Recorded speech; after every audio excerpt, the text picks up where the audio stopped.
Politics, from Greek politika, meaning affairs of the cities, is the process of making decisions that apply to members of a group.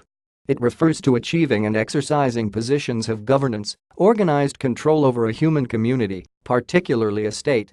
In modern nation-states, people have formed political parties to represent their ideas. They agree to take the same position on many issues and agree to support the same changes to law and the same leaders. An election is usually a competition between different parties. Some examples of political parties are the African National Congress, ANC, in South Africa, the Tories in Great Britain and the Indian National Congress. Politics is a multifaceted word. It has a set of fairly specific meanings that are descriptive and non-judgmental, such as the art or science of government and political principles, but often does carry a connotation of dishonest malpractice.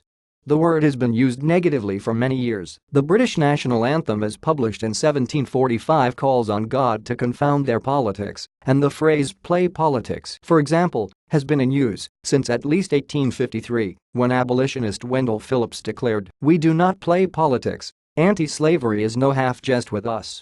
A variety of methods are deployed in politics, which include promoting one's own political views among people, negotiation with other political subjects, making laws, and exercising force, including warfare against adversaries.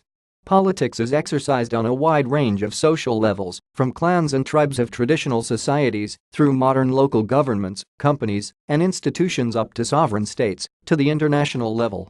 It is very often said that politics is about power. A political system is a framework which defines acceptable political methods within a given society. History of political thought can be traced back to early antiquity, with seminal works such as Plato's Republic, Aristotle's Politics, and the works of Confucius.